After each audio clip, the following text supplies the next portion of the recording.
नमस्ते दोस्तों, स्वागत है आपका हमारे एक और YouTube वीडियो पे। और आज का टॉपिक बहुत ही बढ़िया होने वाला है और वो है HIV इन साउथ अफ्रीका। दोस्तों, जब हम साउथ अफ्रीका के बारे में सोचते हैं तो हमारा ध्यान में आता है कि यहाँ की खूबसूरत बीचेस, सफारी और एनर्जेटिक लोग। लेकिन इस खूबसूरती के पीछे एक ऐसी सच्चाई भी छुपी है जिसे ये देश पिछले कई देशों से लड़ रहा है, HIV और एड्स। आज इस व्लॉग में हम किसी टूरिस्ट स्पॉट की बात नहीं करेंगे। आज हम बात करेंगे एक ऐसे मुद्दे की जिसने लाखों जिंदगियां बदल दी हैं, कितने ही परिवारों को तोड़ दिया है, लेकिन साथ ही इंसानी जज्बे और उम्मीद की एक ऐसी मिसाल पेश की है जो पूरी दुनिया को सिखाती है कि हर हार कैसे नहीं मानी जाती है। तो गाइज, अब बात करते हैं the shocking reality and numbers. आपको जानकर हैरानी होगी कि साउथ अफ्रीका दुनिया का सबसे बड़ा HIV एपिडेमिक झेल रहा है।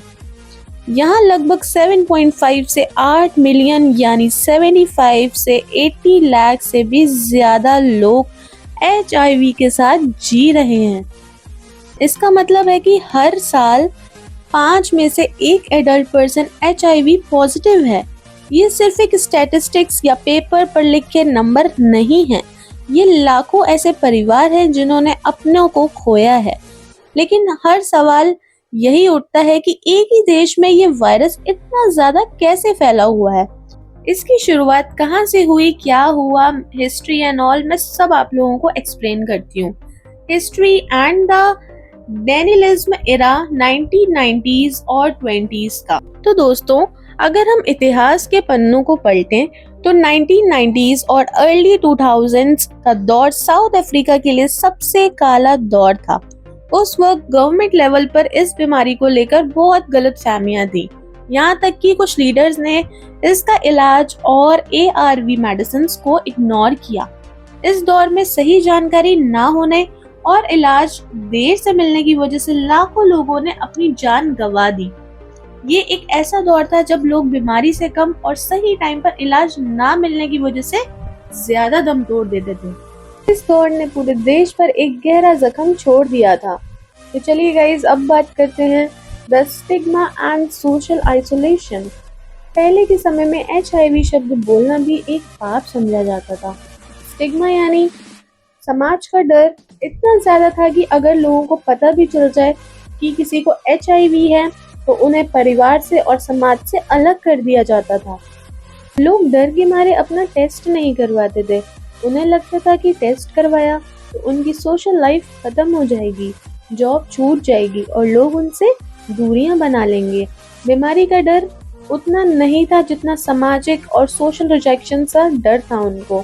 तो चलिए गाइस, अब चलते हैं the turning point and treatment revolution. लेकिन कहते हैं ना, रात कितनी भी काली हो लेकिन सवेरा जरूर होता है। साउथ अफ्रीका ने इस लड़ाई में दुनिया का सबसे बड़ा anti retroviral treatment ART programme शुरू किया। सरकार और इंटरनेशनल ऑर्गेनाइजेशन ने मिलकर हर एक इंसान तक दवाइयां पहुंचाने का बीड़ा उठाया। और दवाइयां पहले बहुत महंगी होती थी, वो लोकल क्लिनिक्स में फ्री मिलने लगी। इस एक कदम ने पूरे देश की तस्वीर बदल के रख दी। चलिए जी, अब चलते हैं अनडिटेक्टेबल U=U कॉन्सेप्ट पे। आज साइंस में इतनी तरक्की कर ली है कि अगर कोई भी HIV पॉजिटिव व्यक्ति रेगुलर ARV मेडिकेशन ले तो उसको खून में वायरस का लेवल इतना कम हो जाता है कि वो अनडिटेक्टेबल हो जाता है। साइंस ने एक बहुत बड़ा रूल बनाया है, undetectable is equal to untransmittable U=U। यानी अगर वायरस अनडिटेक्टेबल है तो किसी और के पार्टनर में स्प्रेड नहीं हो सकता। इस मिरेकल ने लाखों HIV पॉजिटिव लोगों को एक नॉर्मल लाइफ जीने, शादी करना और हेल्दी बच्चे पैदा करने का हक वापस दिया है। चलिए गाइस, अब चलते हैं the youth and gender disparity. और लेकिन अगर इस पूरे रिवॉल्यूशन के बावजूद भी लड़ाई अभी पूरी तरीके से जीती नहीं गई है। अगर हम आज के सबसे बड़े चैलेंज की बात करें तो वो है साउथ अफ्रीका की यंग वुमेन और टीनेज गर्ल्स पर इस बीमारी का असर। डेटा बताता है कि सब सहारन अफ्रीका में हर हफ्ते 15 से 24 साल की हजारों यंग गर्ल्स एचआईवी से इन्फेक्ट होती हैं। साउथ अफ्रीका में यंग वुमेन में एचआईवी ट्रांसमिशन का रेट सेम एज के बॉयज के मुकाबले लगभग 3 गुना ज्यादा है। लेकिन सवाल ये है कि आखिर ऐसा क्यों है? ये डिस्पैरिटी क्यों है? इसके पीछे डीप रूटेड और सोशल और इकोनॉमिक रीजंस हैं। पहला कारण ये है कि पॉवर्टी यानी गरीबी।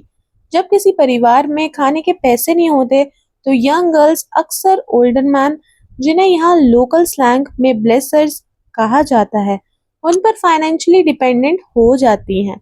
ये उम्र का बड़ा गैप गर्ल्स को निगोशिएशन की पावर नहीं देता, जिससे अनप्रोटेक्टेड सेक्स और एचआईवी का रिस्क बहुत ज्यादा बढ़ जाता है। दूसरा बड़ा कारण ये है गाइस कि जेंडर बेस्ड वायलेंस और लैक ऑफ एजुकेशन। कई बार अवेयरनेस की कमी या फोर्स्ड रिलेशनशिप्स की वजह से इन लड़कियों को पता ही नहीं होता कि वो अपनी हेल्थ को कैसे प्रोटेक्ट करेंगी। इस सिचुएशन को बदलने के लिए अब साउथ अफ्रीका के स्कूल्स, कॉलेजेस और लोकल कम्युनिटी सेंटर्स में स्पेशल इनिशिएटिव्स चलाए जा रहे हैं, जिसे ड्रीम्स प्रोग्राम और यूथ फ्रेंडली हेल्थ क्लिनिक्स कहा जाता है, जहां लड़कियां बिना किसी शर्म या डर के मेडिकल हेल्प और एजुकेशन ले सकती हैं। चलिए गाइस, अब बात करते हैं ground heroes and NGO efforts पे। जब भी हम किसी बड़ी लड़ाई की बात करते हैं तो फ्रंट लाइन पर लड़ने वाले सिपाहियों को भूल नहीं सकते। साउथ अफ्रीका के इस एचआईवी कंट्रोल स्टोरी के असली हीरोज कोई पॉलिटिशियंस या सेलिब्रिटीज नहीं हैं, बल्कि यहाँ के कम्युनिटी हेल्थ वर्कर्स, नर्सेज और लोकल एनजीओज ही हैं। चलिए जी, अब बात करते हैं डिबंकिंग मिथ्स वर्सेस फैक्ट्स। सही जानकारी की सबसे बड़ा इलाज है, लेकिन पिछले 3-4 दशकों से एचआईवी को लेकर दुनिया भर में इतनी गलतफहमियां फैलाई गई हैं कि आज भी लोग बहुत सच्चाइयों से अनजान हैं। तो आइए एक एक करके इन सब के बारे में बात करते हैं और मिथ्स का पर्दा फाश करते हैं। मिथ नंबर 1, क्या एचआईवी पॉजिटिव इंसानों को छूने, हाथ मिलाने से, एक बाथरूम यूज करने से या एक थाली खाने में से बीमारी फैलाती है क्या? बिल्कुल नहीं। फैक्ट तो यही है, सलाइवा, स्वेट, यूरिन या स्किन टू स्किन टच से कभी भी नहीं फैलता। ये सिर्फ वायरस फ्लूइड्स हैं, जैसे ब्लड सेमेन या ब्रेस्ट मिल्क या डायरेक्ट स्ट्रीम में मिलने से फैलता है। तो किसी एचआईवी पॉजिटिव व्यक्ति को गले लगाने से या उनके साथ रहने से डरना बिल्कुल बेवकूफ़ी है। तो चलिए गाइस, अब बात करते हैं हमारे नेक्स्ट पॉइंट पे। पॉइंट क्या, लास्ट है conclusion and hope for the future. South Africa की ये दस्ताएं सिर्फ और सिर्फ एक बीमारी के खिलाफ लड़ाई की नहीं है, ये दास्तां है कि इंसान के जज्बे की, रीसाइलेंस की और कभी ना हार मानने वाले विश्वास की। जिस देश को कभी इस एपिडेमिक का सेंटर कहा जाता था, आज वही देश दुनिया को सिखा रहा है कि एक साथ मिलकर किसी भी बड़ी से बड़ी मुश्किल पर जीत हासिल कैसे की जाती है। तो गाइस, जरूरत है तो बस एक ही चीज की, अवेयरनेस और हमदर्दी। बीमारी मतलब कोई भी बीमारी हो, उसकी आइडेंटिटी नहीं होती। Stop the stigma, spread the knowledge. अगर आपको ये डॉक्यूमेंट्री स्टाइल व्लॉग इंफॉर्मेटिव और आई ओपनिंग लगा हो तो प्लीज इसे अपने दोस्तों और फैमिली के साथ जरूर शेयर करिए।